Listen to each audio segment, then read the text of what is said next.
जर एखाद्या व्यक्तीनं शेतरस्ता अडवला असेल तर त्याला तहसीलदाराच्या माध्यमातून 7 दिवसामध्ये त्या रस्त्यावरील अतिक्रमण काढून तो रस्ता खुला करण्यात यावा असं सांगण्यात येईल। आणि त्यानं 7 दिवसात ऐकलं नाही तर तहसीलदाराच्या माध्यमातून तेथील अतिक्रमण काढून तो शेतरस्ता खुला करण्यात येईल। आणि सदर शेतरस्ता अडवणाऱ्या शेतकऱ्याचं जे आधार कार्ड आहे आणि शेतकरी ओळखपत्र ज्याला आपण फार्मर आयडी म्हणतो हे 5 वर्षासाठी ब्लॉक करण्यात येईल।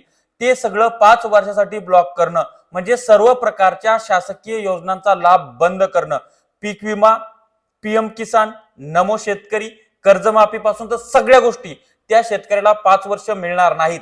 थोडक्यात काय तर शासन स्तरावरनं त्या शेतकऱ्याला शेतरस्ता अडवला म्हणून वाळीत टाकण्यात येणार आहे। या संदर्भातला शासन निर्णय आणि त्याचं शुद्धीपत्रक आपण अगदी सोप्या भाषेमध्ये जाणून घेणार आहोत। आणि तुम्हाला विनंती आहे, जे शेतरस्ता अडवणारे आहेत किंवा ज्यांनी तुमचा शेतरस्ता अडवला त्याला नक्की हा व्हिडिओ पाठवा। नमस्कार, मी ज्ञानेश्वर खरात पाटील। मुख्यमंत्री बळीराजा शेत पाणंद रस्ते योजना सुरू करणे व ती राबवण्याकरता सोपी व सुलभ कार्यपद्धती निश्चित करण्या पद्धतीचं हे शुद्धीपत्रक आहे। ठीक आहे, आता मी तुम्हाला सरळ जे शुद्धीपत्रक आहे ते वाचून दाखवतो आणि समजावतो, कारण की तेच महत्वाचं आहे, तेच लागू असणार आहे। अतिक्रमणाबाबत गाव नकाशावर दर्शवण्यात आलेले व शासकीय जागेत असलेल्या रस्त्यावर अतिक्रमण करणाऱ्या व्यक्तीला तहसीलदार यांनी सदर अतिक्रमण 7 दिवसात काढण्याबाबत नोटीस द्यावी व अतिक्रमण काढणाऱ्याने जर अतिक्रमण काढले नाही तर सदर अतिक्रमण शासन स्तरावरनं तहसीलदार यांच्या मार्फत काढण्यात येईल। ज्या ठिकाणी महाराष्ट्र जमीन महसूल संहिता 1966 कलम 143 अन्वये किंवा मामलेदार अधिनियम 1906 कलम 5 अन्वये इतर शेतकऱ्यांचा ये-जा करण्याचा हक्क मान्य करण्यात आला आहे, अशा रस्त्यावर संबंधित शेतकऱ्याला पीक लागवड करता येणार नाही। हे जे कलमा वगैरे बाजूला ठेवून सोप्या भाषेत सांगायचं म्हणजे जे आपले वडिलोपार्जित रस्ते आहेत किंवा जे काही वादाचे रस्ते होते, कुठून वाद हवा म्हणजे कुठून रस्ता हवा यासाठी वाद प्रांताकडे गेले, तहसीलदाराकडे गेले किंवा न्यायाधीशाकडे गेले, यातनं जिथनं रस्ता मंजूर झालेला आहे आणि ज्या शेतकऱ्याच्या शेतातनं रस्ता मंजूर झालेला आहे त्या शेतकऱ्याला त्या रस्त्यामध्ये पीक लागवड करता येणार नाही, हा आदेश आहे महाराष्ट्र शासनाचा। ठीक आहे, तसेच सदर रस्त्याचे नुकसान करणाऱ्याचे आधार कार्ड म्हणजे तो रस्ता जर अडवला किंवा तिथनं ये जा करण्यास मज्जाव घातला, बंदी घातली, तिथे काही अतिक्रमण केलं किंवा तो रस्ता अडवला तर आणि किंवा त्या रस्त्याचं नुकसान केलं तर सदर रस्त्याचे नुकसान करणाऱ्याचे आधार कार्ड व फार्मर आयडी 5 वर्षाकरता ब्लॉक करण्यात येईल व शासनाच्या विविध योजनांचे लाभ व कोणताही शासकीय मदत मिळण्यापासून तो शेतकरी अपात्र ठरेल। आता तुम्हाला विचार करायचंय, शेतरस्ता अडवायचा की मोकळा ठेवायचा, कारण की हा शेतरस्ता आपल्याला त्या ठिकाणी जगापर्यंत पोहोचवतो, कारण की या शेतरस्त्यामुळे इथलं उत्पादन वाढणार आहे, इथली उत्पन्न वाढणार आहे, इथलं दळणवळण सुकर होणार आहे आणि त्याच्यामुळे शेतकऱ्यांना ताकद मिळणार आहे। त्यानंतर इतर बाबी, प्रस्तुत योजना राबवण्याकरता कोणत्याही प्रकारचे भूसंपादन करण्यात येणार नाही। म्हणजेच काय, भूसंपादन करणं म्हणजे काय, सरकारकडनं मोबदला मिळणं, तर या ठिकाणी मोबदला दिला जाणार नाही, तुम्हालाच तुमच्या याच्यातून तो रस्ता द्यायचा आहे।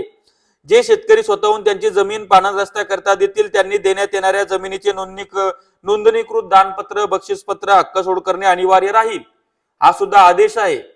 जर तर नाही, सदर नोंदणीकृत अभिलेखामध्ये लिहून घेणार म्हणून शासनाच्या वतीने संबंधित ग्राम महसूल अधिकारी याला प्राधिकृत करण्यात येत आहे। शासनाच्या वतीनं तो रस्ता शेतकऱ्याकडनं तलाठी लिहून घेईल। हे सगळं महसूल मंत्री बावनकुळे साहेब आणि महसूल विभाग हे कशासाठी करतंय तर शेतकऱ्यांना शेतात जाण्यासाठी रस्ते मिळण्यासाठी करतंय, त्यांचं स्वागत केलं पाहिजे। परंतु मुर्दाड यंत्रणा आहे महसूल विभागाची, बावनकुळे साहेबांनी अनेक चांगले निर्णय घेतले पण या हरामखोर लोकांनी खाली ते अंमलात आणले नाही, अंमलबजावणी झाली नाही, त्यामुळे शेतकऱ्यांना त्यांच्या अद्यापही मी हजारो प्रकरण सांगतो की डोक्यावर शेतकरी त्या ठिकाणी बी बियाणं खतं नेतात। माझ्या सिंदखेडच्या मतदारसंघातले तर शेकडो प्रकरण असे आहेत। काय करतात आमदार, काय करतात खासदार, काय करतात तहसीलदार, काय करतात प्रांताधिकारी, धडाधड मार्गी लावता येत नाही, असे असंख्य आहेत। बावनकुळे साहेब चांगले निर्णय घेत आहेत पण अंमलबजावणी कुठे आहे? अंमलबजावणी करा, नाही तर धडाधड सस्पेंड करा, हे लोक जाऊ दे यांना 12च्या भावात। हा, पुढे काय आहे,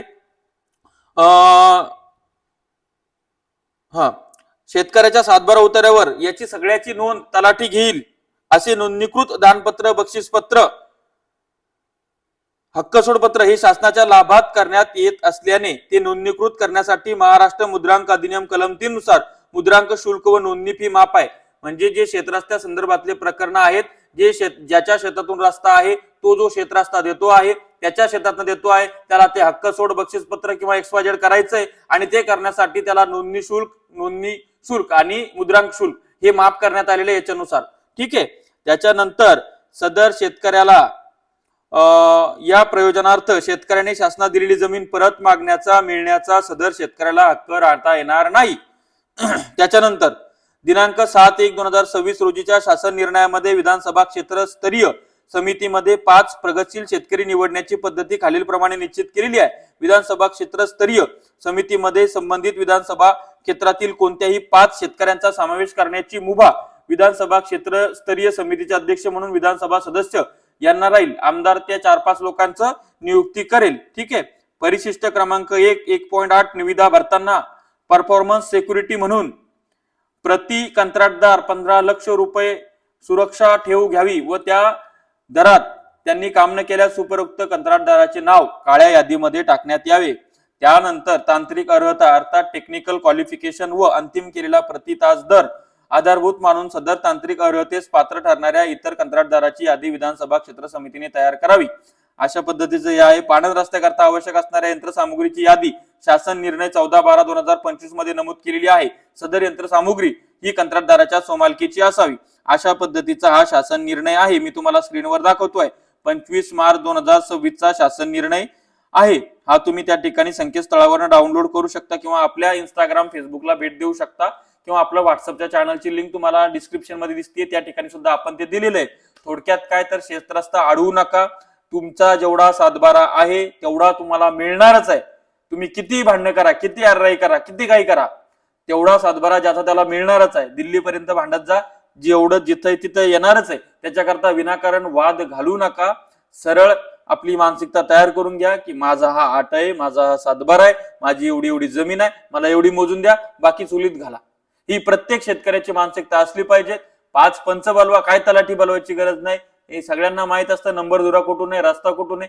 तो रस्ता आपापला व्यवस्थित करून टाका. अरे काय न्यायचं सोबत? हजारो कोटीचा मालक अजित पवार होरपळून गेला, काय नेलं सोबत?